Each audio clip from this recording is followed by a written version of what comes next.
सबको नमस्कार। कल 20 तारीख है और केंद्र सरकार के दिशा निर्देशों के अनुसार कल से उन क्षेत्रों में जहाँ पे कोरोना का असर कम है या कोरोना नहीं है, वहाँ पे लॉकडाउन के शर्तों में थोड़ी ढील दी जा सकती है।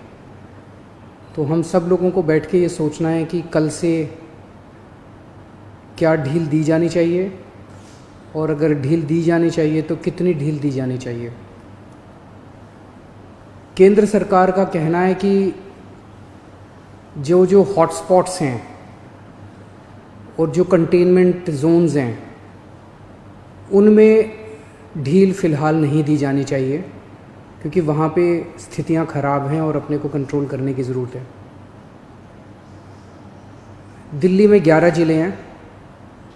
दिल्ली के 11 ज़िले हॉटस्पॉट डिक्लेयर किए गए हैं। तो केंद्र सरकार के मुताबिक तो सभी कंटेनमेंट जोन्स में ढील नहीं दी जा सकती। हमने दिल्ली सरकार में अपनी भी असेसमेंट की। पिछले कुछ दिनों में मैंने कई एक्सपर्ट से बात की, लोगों से बात की, और उन सारी चर्चाओं का जो नतीजा निकला वो मैं आपके सामने रखना चाहता हूँ। पिछले कुछ दिनों से दिल्ली में कोरोना के केसेस में बढ़ोतरी होनी शुरू हुई है। हमने टेस्ट भी ज़्यादा करने चालू किए हैं। पिछले कुछ दिनों में हमने काफ़ी टेस्ट किए हैं दिल्ली के अंदर, और कोरोना के केसेस में बढ़ोतरी भी चालू हुई है। कल हमारे पास 736 केसेस के टेस्ट की रिपोर्ट आई। उन 736 में से 186 कोरोना के मरीज़ निकले, यानी कि 25% लोग कोरोना के मरीज़ निकले। 186 तो काफ़ी ज़्यादा है। ये 186 के 186 सभी एसिम्प्टोमेटिक हैं। इनमें किसी में भी सिम्टम्स नहीं है।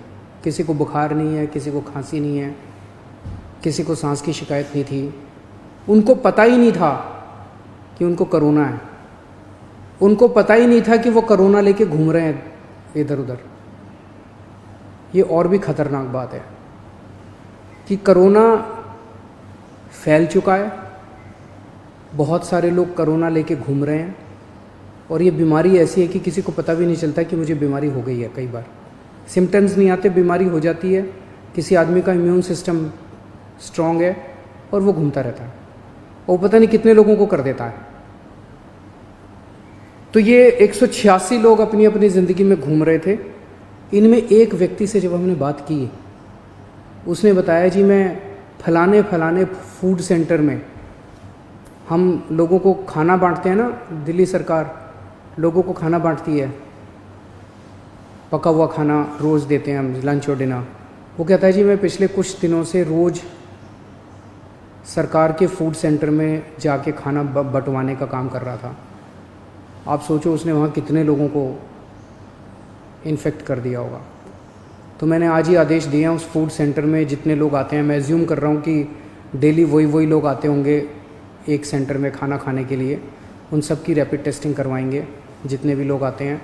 और दिल्ली में जितने भी हमारे फूड सेंटर्स हैं, उन सभी फूड सेंटर्स में खाना बांटने वाले सभी वॉलंटियर्स का और कर्मचारियों का हम रैपिड टेस्टिंग कराएंगे। तो इससे ये दिखता है कि दिल्ली के अंदर इस टाइम फैलना चालू हो गया है। रोज़ कंटेनमेंट जोन्स बढ़ते जा रहे हैं जहाँ पे ऑपरेशन शील्ड लागू किया जाता है। आज की डेट में 77 कंटेनमेंट जोन बन गए हैं दिल्ली के अंदर। हमने कंटेनमेंट जोन्स में रैंडम टेस्टिंग कराई थी। कहीं से 200 का सैंपल लिया, कहीं से 180 का सैंपल लिया, कहीं से, वहाँ पे रैंडम टेस्टिंग कराई थी। वहाँ पे निकल के आया कि कुछ कंटेनमेंट जोन्स जहाँ पे लोगों ने बात मानी, लोगों ने अनुशासन का पालन किया, लोग अपने अपने घरों में रहे, वहाँ पे एक भी नया केस नहीं आया। लेकिन जहाँ लोगों ने बात नहीं मानी और लोग गलियों में निकल आए, हम उस कंटेनमेंट जोन के अंदर किसी को नहीं आने देते, बाहर किसी को नहीं जाने देते, लेकिन अंदर लोग एक दूसरे के घर में जाते रहते हैं। लोग नहीं मानते, काफ़ी उनको मनाने की कोशिश की जाती है, सख्ती करने की कोशिश की जाती है, लेकिन कई जगह लोग नहीं मानते। जैसे मैंने कल आपको जहांगीरपुरी का उदाहरण दिया। जहांगीरपुरी की एक गली, उसके अंदर एक ही परिवार के कई सारे घर थे, चाचे मामे ताया ये सब। उनमें एक ही परिवार के 26 केस पॉजिटिव निकले, क्योंकि वो माने ही नहीं। कंटेनमेंट जोन होने के बावजूद वो एक दूसरे के घरों में जाते रहे। तो जहाँ जहाँ कंटेनमेंट जोन में लोगों ने बात मानी है, वहाँ एक भी नए केस नहीं मिले, और जहाँ लोगों ने बात नहीं मानी, वहाँ पे कुछ कंटेनमेंट जोन्स में कई नए केस निकल के आए हैं। तो एक चीज़ तो ये है कि दिल्ली में कोरोना तेज़ी से फैल रहा है, पर अभी स्थिति नियंत्रण के बाहर नहीं है, स्थिति नियंत्रण में है। स्थिति चिंताजनक है, पर घबराने की ज़रूरत नहीं है। अपने को सबको अनुशासन में रह के इसको कंट्रोल करने की ज़रूरत है। आज दिल्ली में टोटल 1893 केस हैं, मोटा मोटा 1900 मान लो, 1900 केस हैं। 1900 में से 26 आईसीयू में हैं और 6 वेंटिलेटर पे हैं। लगभग 43 लोगों की मौत हो चुकी है। 26 आईसीयू में, 6 वेंटिलेटर पे हैं। आप सोच के देखो कि अगर लॉकडाउन नहीं होता तो क्या होता। दूसरे देशों का जो हाल है, भगवान ना करे अगर ऐसा अपने देश में होता, अगर लॉकडाउन ना होता, मान लो 3000 लोगों को आईसीयू की ज़रूरत पड़ जाती, मान लो 2-2.5 हज़ार लोगों को वेंटिलेटर की ज़रूरत पड़ जाती है, और ज़्यादा लोगों को। इतने तो आईसीयू ही नहीं थे, इतने तो वेंटिलेटर ही नहीं है। इटली में, स्पेन में, अमेरिका में यही देखने को मिल रहा है कि आईसीयू कम पड़ गए, वेंटिलेटर कम पड़ गए, अस्पताल की व्यवस्थाएं कम पड़ गई। सड़कों के ऊपर, अस्पताल के बाहर लोग पड़े हुए हैं जिनको इलाज नहीं मिल पा रहा। अगर लॉकडाउन नहीं होता तो स्थिति ऐसी हो सकती थी। लॉकडाउन की वजह से केसेस कम हैं फिलहाल। आज दिल्ली में पूरे देश की 2% जनसंख्या रहती है, लेकिन पूरे देश के जितने कोरोना के मामले हैं उसका 12% मामले कोरोना के दिल्ली में हैं। क्यों? दिल्ली देश की राजधानी है, इसीलिए दिल्ली को कोरोना की सबसे मुश्किल लड़ाई इस टाइम दिल्ली लड़ रही है। पिछले 2-2.5 महीने के अंदर विदेशों से जितने लोग आए वही लेके आए कोरोना विदेशों से, अपने देश में तो था नहीं। जितने विदेशों से लोग आए, सबसे ज़्यादा लोग दिल्ली में आए, क्योंकि दिल्ली देश की राजधानी है, अंतर्राष्ट्रीय एयरपोर्ट और भी कई जगह है, लेकिन सबसे ज़्यादा लोग यहाँ आते हैं। सबसे ज़्यादा लोग यहाँ आए, उनको हमने क्वारंटाइन में रखा, लेकिन उसके पहले नहीं रखा था, बाद में आई गाइडलाइंस। तो सबसे ज़्यादा मार दिल्ली को बर्दाश्त करनी पड़ी। मरकज़ के अंदर जो इंसिडेंट हुआ उसका भी सबसे ज़्यादा मार दिल्ली को बर्दाश्त करनी पड़ी। इसे दिल्ली पे सबसे बड़ी जिम्मेदारी पड़ी।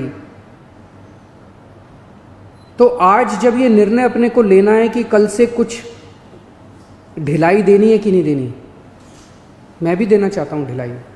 इतनी सख्ती बड़ी मुश्किल हो जाती है। कैसे लोगों का गुजारा चलेगा, कैसे लोगों की रोज़ी रोटी चलेगी, कैसे लोगों का घर चलेगा। लोग बहुत मुश्किल में हैं, बच्चों के स्कूल बंद हैं। हम भी ढिलाई देना चाहते हैं, लेकिन ढिलाई देना बड़ा आसान है, और ढिलाई दे दी और स्थिति बहुत ख़राब हो गई, और उसके बाद अगर आईसीयू कम पड़ गए और अस्पताल के बेड कम पड़ गए और वेंटिलेटर कम पड़ गए और ऑक्सीजन कम पड़ गई और पता नहीं कितनी अगर जानें चली गई, तो हम कभी अपने आप को माफ़ नहीं कर पाएंगे। इसीलिए इन सब चीज़ों को ध्यान में रखते हुए हमें लगता है अभी थोड़ा संयम बरतने की ज़रूरत है। हमने निर्णय लिया है अपने दिल्ली वासियों के ज़िंदगी का ख्याल रखते हुए, सबकी सेहत का ख्याल रखते हुए, कि फ़िलहाल लॉकडाउन की शर्तों में कोई ढिलाई नहीं दी जाएगी। 1 हफ्ते के बाद फिर से हम सारे एक्सपर्ट्स के साथ बैठ के, सबके साथ बैठ के इस पे दोबारा इसकी असेसमेंट करेंगे, और अगर ज़रूरत पड़ी तो उसके बाद ढिलाई दे सकते हैं। लेकिन फ़िलहाल दिल्ली में किसी तरह की कोई ढिलाई नहीं दी जा रही है। नमस्कार।